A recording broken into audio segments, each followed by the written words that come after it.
What is the best answer engine optimization for large businesses? Most people assume that bigger companies have the upper hand when it comes to answer engine optimization. They have more budget, they have more staff, they have access to more tools. But what I found is actually the opposite. Large businesses usually face more internal red tape. So there's slower decision making and there's confusion about who's going to be the face of the YouTube channel. In this video, I'm going to explain why bigger businesses are actually at a disadvantage when they want to do AEO and what they have to do differently to make visibility on AI possible. It's not about the budget, it's about commitment, it's about speed, and choosing the right person to lead the strategy. Let's dive right in.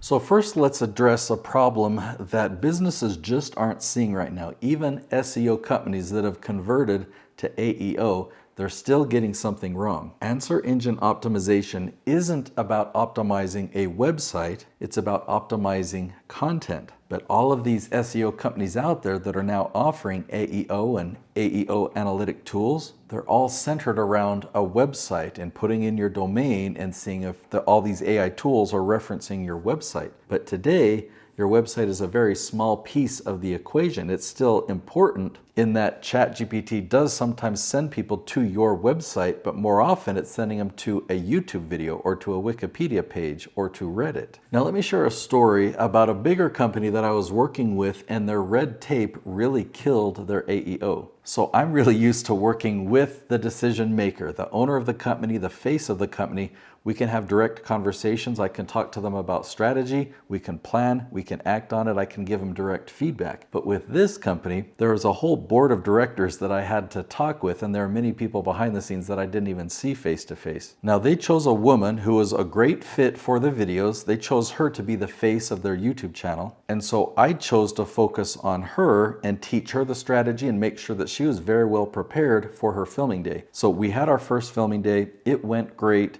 The content started to rank at the top of YouTube, Google, and ChatGPT. There was another member on their board of directors that had a previous way of doing things. They thought that they knew how to do it, and according to their formula, what we did was wrong. And so they tried to coach me on what we should do for the next round of videos. And so I had to shift gears and say, all right, let me teach and educate. I don't think any of my videos actually made it to that person. They made it to somebody else. And so it caused internal debates. And long story short, the client decided that this wasn't the service for them, that they were going to go in a different direction. The crazy thing is, if we just looked at the results, we were getting ranking, we were getting views, we were pulling in search traffic and AI traffic. And that experience seemed to be a common theme when I'm working with a large company. Because there's a new paradigm for AEO than the past version of SEO, you do things backwards. Because in the past, you could just create content, whatever content you wanted, and then you could do SEO to it. You would add the metadata and the tags, and you would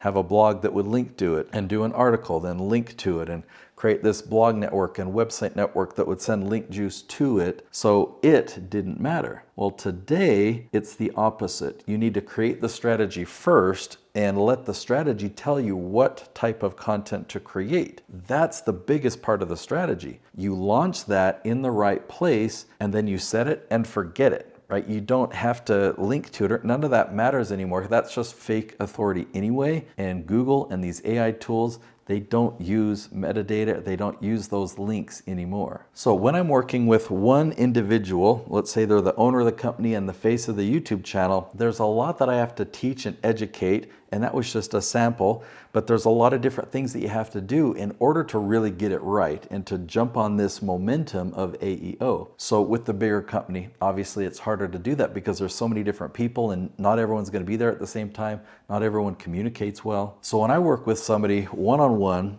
they sign an agreement that makes sure that we're on the same page, that they know that I have decision-making power for their channel because I'm really helping them lead to a specific result. And instead of me communicating with this person one day and this person another day and this person another day and not having anything on the same page, when I can just communicate with one person, then it makes it realistic for us to go the same direction.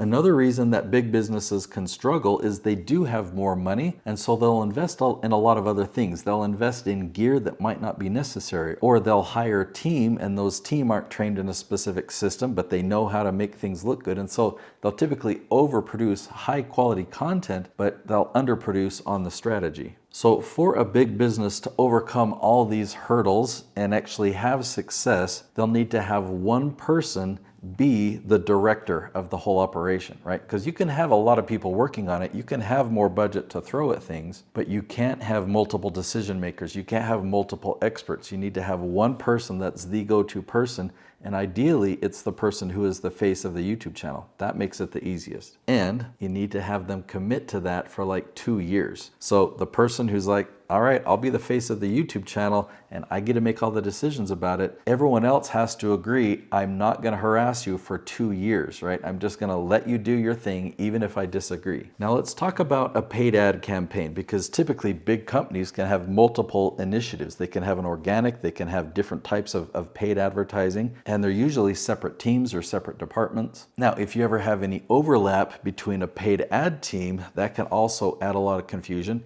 because with paid ads, you're pulling in somebody who's cold and sending them directly to a promotion. So people that are defensive and have their guard up, they're seeing the promo videos. But with the organic approach, when you do AEO, you build a relationship first, you build trust by giving them value and not pitching, and then after there's trust, then they see the promotional material. So because it's a different pathway, when you have people on one pathway trying to help out and offer advice, they have a hard time getting it. There's another bit of confusion out there. There's AEO, which we've been talking about, Answer Engine Optimization, but there's also GEO, Generative Engine Optimization. They're drastically different, and it's really important that you understand the difference and know which one you should focus on. I've recorded another video, and that's the title of it. What's the difference between AEO and GEO? I'll see you in that episode next.